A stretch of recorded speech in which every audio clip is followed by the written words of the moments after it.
Puji nama Tuhan. Shalom semuanya. Shalom. Apa kabar saudara? Luar biasa. Haleluya. Kita berjumpa kembali melalui pemberitaan firman Tuhan ini. Nah, saudara yang dikasihi Tuhan, mari langsung saja kita buka Alkitab kita dari Injil Yohanes pasal 15 ayat 16. Yohanes pasal 15 ayat 16. Kalau sudah dapat, saya mengajak kita untuk boleh membaca bersama-sama. Yohanes pasal 15 ayat 16. 1, 2, ya. Bukan kamu yang memilih aku, tetapi akulah yang memilih kamu. Dan aku telah menetapkan kamu supaya kamu pergi dan menghasilkan buah, dan buahmu itu tetap, supaya apa yang kamu minta kepada Bapa dalam namaku diberikannya kepadamu. Katakan amin. Amin. Nah, saudara yang dikasihi Tuhan, ini adalah perkataan Tuhan Yesus kepada murid-muridnya dan juga kepada kita sampai hari ini. Tuhan Yesus berkata bahwa bukan kita yang memilih Dia, tetapi Tuhan Yesuslah yang telah memilih setiap kita. Katakan amin.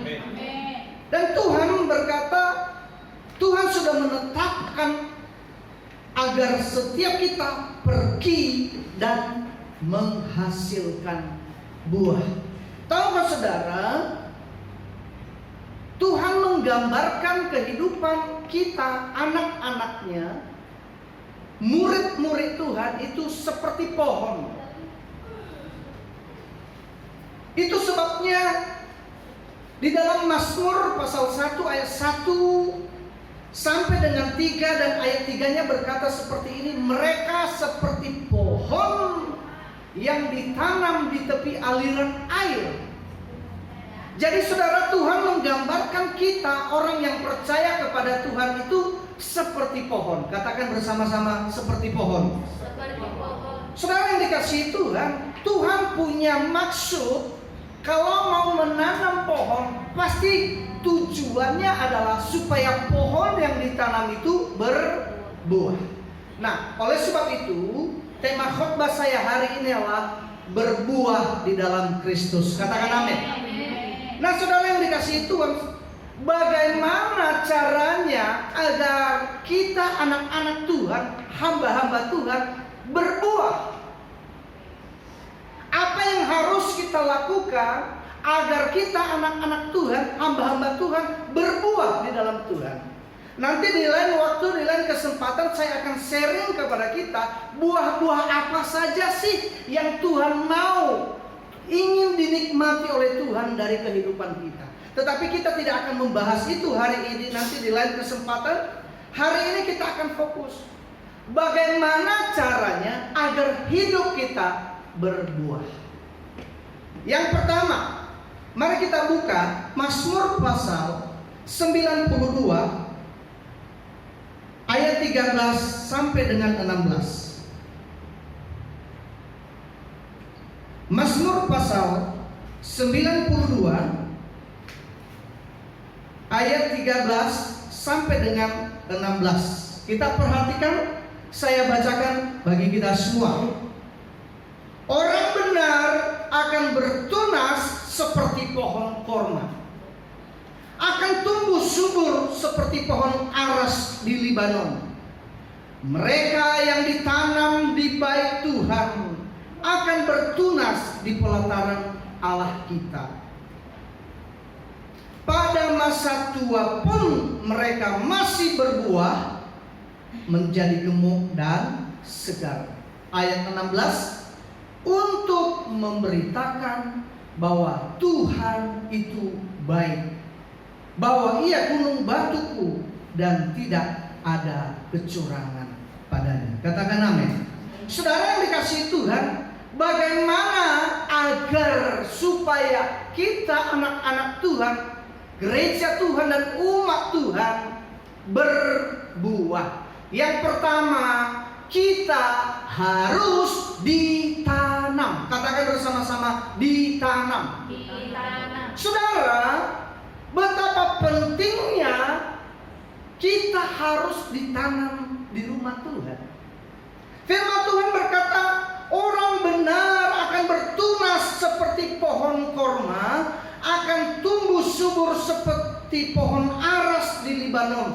Mereka yang ditanam di bait Tuhan. Jadi saudara yang dikasihi Tuhan, syarat mutlak supaya kita berbuah, maka pohon itu harus tertanam. Mana ada pohon yang tidak tertanam, tiba-tiba berbuah? Tidak. Oleh sebab itu, kita sebagai umat Tuhan, anak-anak Tuhan, gereja Tuhan, kita harus tertanam di bait Tuhan. Kita harus melekat ditanam di rumah Tuhan. Boleh juga kita artikan, kita harus tertanam di gereja lokal. Supaya apa? Supaya kita mulai nanti melalui gereja itu akan bertumbuh. Sebab bagaimana mungkin sebatang tanaman bisa bertumbuh kalau tidak pernah ditanam? Tidak akan mungkin. Dan tentunya Tuhan ingin agar kita anak-anak Tuhan, orang-orang percaya, umat Tuhan harus tertanam. Saya percaya bahwa Tuhan itu adalah ahli tanaman. Dia mengetahui semua karakter tanaman. Nah, demikian juga kita. Dia mengetahui keadaan kita. Dia mengetahui seluruh tipe hidup kita. Maka kadang-kadang Tuhan tanam kita di satu gereja lokal karena Tuhan melihat pribadi kita cocok ditanam di wadah ini. Kalau Tuhan lihat tidak cocok di suatu wadah, saya percaya Tuhan akan berikan wadah yang baru buat tanaman itu supaya dia akan tumbuh. Maka itu sebabnya betapa pentingnya kita gereja Tuhan, anak-anak Tuhan harus mengambil keputusan tertanam dalam satu gereja, tertanam di bait Allah, supaya kita apa? Supaya kita nanti akan berbuah. Katakan amin. Yang kedua, apa yang harus kita lakukan agar setiap kita gereja dan umat Tuhan berbuah? Yang kedua di dalam Kolose pasal 2 ayat 6 dan 7. Kolose pasal 2 ayat 6 dan 7 saya bacakan bagi kita. Kamu telah menerima Kristus Yesus Tuhan kita, karena itu hendaklah hidupmu tetap di dalam Dia. Ayat yang ke-7. Hendaklah kamu berakar di dalam Dia dan dibangun di atas Dia. Hendaklah kamu bertambah teguh dalam iman yang telah diajarkan kepadamu. Dan hendaklah hatimu melimpah dengan ucapan syukur. Katakan amin. Poin yang kedua, agar kita bisa berbuah, dan ini sebenarnya poin saya yang sangat penting, yaitu kita harus berakar. Katakan bersama-sama, berakar. Saudara, setelah tanaman atau pohon ditanam, maka selanjutnya dia harus berakar.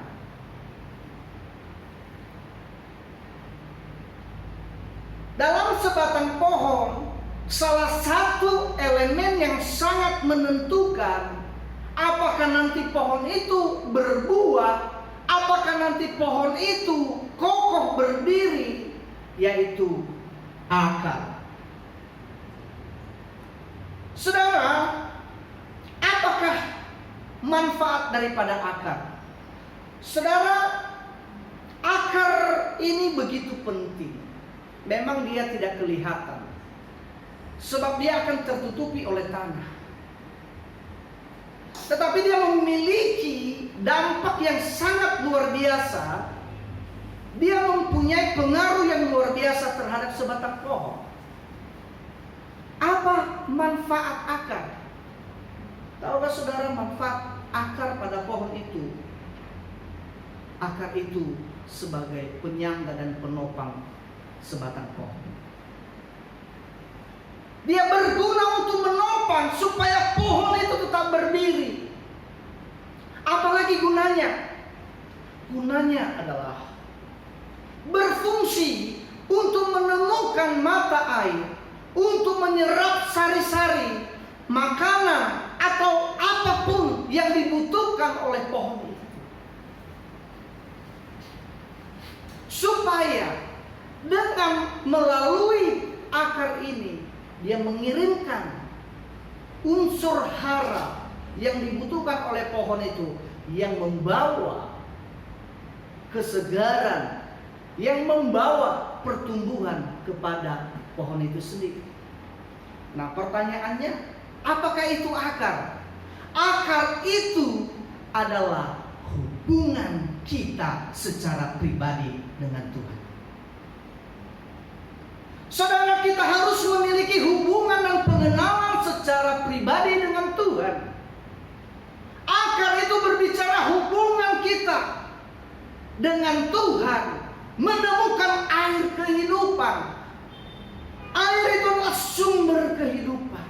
Ketika kita memiliki akar, maka saya percaya kehidupan kita itu menemukan sumber kehidupan.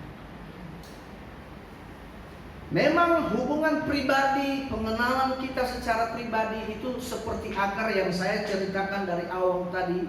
Akar itu tidak kelihatan. Dia ditutupi oleh tanah. Demikian juga hubungan pribadi kita dengan Tuhan.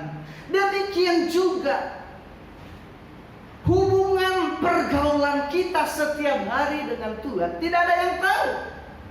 Tetapi tahukah saudara, justru itu yang sangat menentukan apakah hubungan kita itu bagus, menemukan air hidup atau tidak. Sebab itu sangat menentukan pertumbuhan kita, bahkan akan menentukan apakah pohon atau kehidupan kita itu berbuah atau tidak. Saya berdoa setiap kita bisa menangkap pesan ini, yaitu jangan pernah abaikan kita harus memiliki hubungan secara pribadi. Harus ada mesbah pribadi kita dengan Tuhan. Harus ada waktu-waktu yang kita luangkan untuk duduk di kaki Tuhan. Bagian yang terbaik telah diambil oleh Maria. Apakah itu bagian yang terbaik? Dia duduk di kaki Tuhan Yesus. Dia mendengarkan apa yang Tuhan Yesus mau, lalu baru dia mengerjakan. Inilah yang dimaksud dengan akar, yaitu hubungan kita secara pribadi dengan Tuhan. Dengan kita memiliki hubungan yang intim, hubungan pergaulan karib dengan Tuhan, setiap hari itu akan membawa kesegaran dalam hidup kita. Dan itu akan membawa pertumbuhan dalam kehidupan kita. Dan akan membawa buah yang baik untuk kemuliaan nama Tuhan. Berikan kemuliaan Tuhan. Bagaimana caranya untuk berhubungan, bergaul dengan Tuhan? Gampang. Satu, berdoa, memuji dan menyembah Tuhan secara pribadi. Tadi kita berdoa, memuji secara bersama-sama, tapi kita juga harus memiliki hubungan pribadi. Kita harus berdoa, memuji, menyembah Tuhan secara pribadi. Bagaimana lagi Pak caranya untuk membangun hubungan keintiman dengan Tuhan, gampang, rajin baca Alkitab. Sebab firman Tuhan berkata bahwa pada mulanya adalah firman, firman itu bersama-sama dengan Allah, dan firman itu adalah Allah sendiri. Ketika kita membaca firman Tuhan, artinya apa? Kita sedang bersekutu dengan Tuhan yang adalah firman itu sendiri. Saya berdoa pesan ini seluruh kita anak-anak Tuhan, hamba-hamba Tuhan bisa menangkap pesan ini. Kita menjadi pribadi-pribadi yang suka duduk di kaki Tuhan, berdoa, memuji dan menyembah Tuhan, dan menjadi kesukaan kita yaitu merenungkan Taurat Tuhan itu, membaca firman Tuhan itu siang dan malam. Dan Tuhan berjanji di dalam Mazmur pasal 1, kalau kita merenungkan Taurat Tuhan siang dan malam, kita seperti pohon yang ditanam di tepi aliran air, akan menghasilkan buah, akan segar kehidupan kita. Katakan amin. Berikan tepuk tangan buat kita. Bagaimana lagi caranya kita bergaul karib dengan Tuhan? Bergaulah dengan Roh Kudus. Sebab Roh Kudus itu adalah pribadinya Tuhan sendiri. Itu rohnya Tuhan. Dan roh Tuhan itu ada, diberikan, tinggal di dalam hati kita, tinggal di dalam kehidupan kita. Kita bisa bercakap-cakap, kita bisa berdoa, kita bisa meminta nasihat dari Roh Kudus. Kita bisa meminta tuntunan daripada Roh Kudus. Ketika saya khotbah, saya minta, Tuhan, Roh Kudus, apa yang menjadi firman-Mu untuk kusampaikan?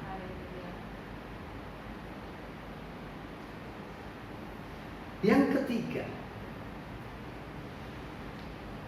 bagaimana caranya supaya kita bertumbuh dan berbuah? Bagaimana caranya supaya kita berbuah? Efesus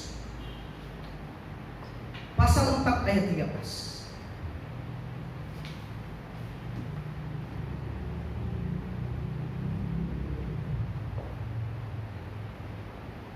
Kita baca sama-sama ya. Efesus pasal 4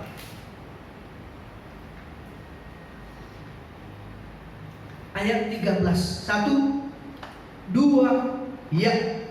Sampai kita semua telah mencapai kesatuan iman dan pengetahuan yang benar tentang anak Allah, kedewasaan penuh dan tingkat pertumbuhan yang sesuai dengan kepenuhan Kristus. Katakan amin. Saudara, yang ketiga adalah kita bertumbuh. Yang pertama tadi, kita harus tertanam. Yang kedua, kita harus berakar. Dan setelahnya baru mulai kita bertumbuh dalam pengenalan, kedewasaan penuh mengenal Tuhan. Apakah kita bisa bertumbuh kalau kita tidak memiliki akar? Tentu tidak.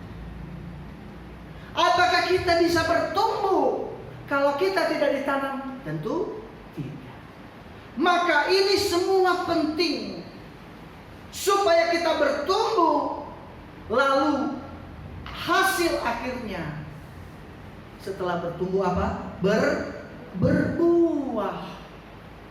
Berapa banyak di antara kita yang rindu mau berbuah dan biar buah kita dinikmati oleh Tuhan, buah yang baik. Berikan tepuk tangan bagi kita. Saudara yang dikasihi Tuhan, pesan singkat ini, saya tahu ini pesan Tuhan kepada setiap kita gereja Tuhan, supaya kita berbuah. Suatu waktu ada kisah di dalam Alkitab ketika Tuhan Yesus melewati suatu kampung, suatu tempat, dan dia merasa lapar. Lalu dia melihat ada pohon ara, dia coba cari buah. Lalu ketika Tuhan Yesus mendekat di pohon ara itu, dia tidak menemukan buah. Kemudian Tuhan Yesus mulai berkata kepada pohon itu, mulai sekarang tidak ada seorang pun yang memakan buahmu. Dan tahukah saudara, pohon itu kering, tidak akan pernah berbuah lagi.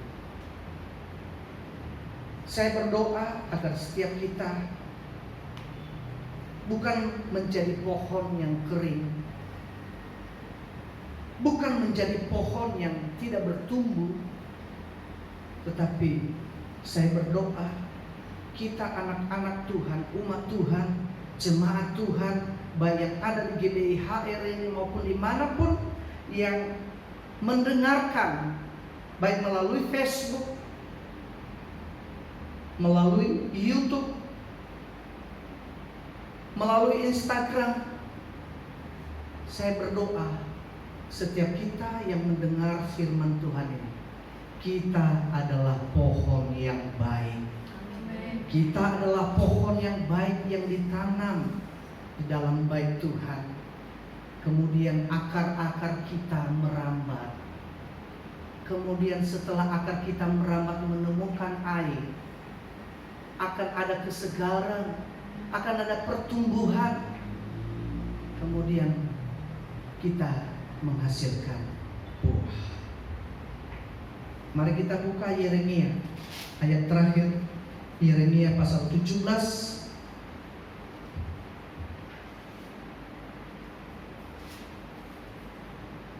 Yeremia pasal 17 ayat 7 dan 8. Kita baca sama-sama.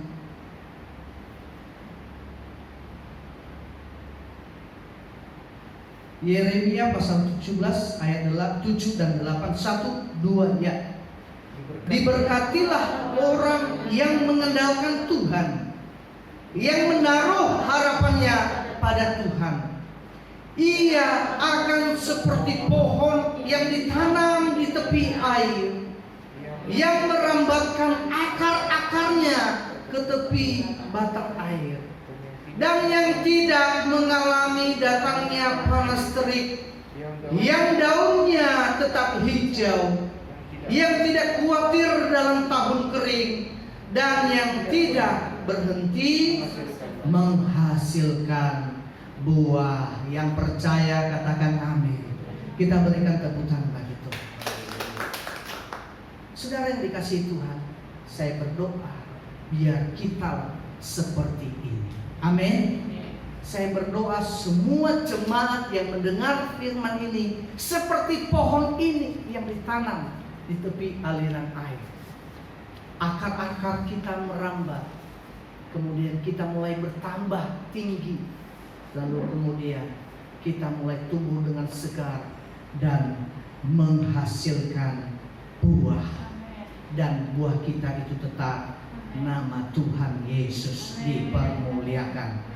Dan Tuhan menikmati buah-buah itu dari kehidupan kita.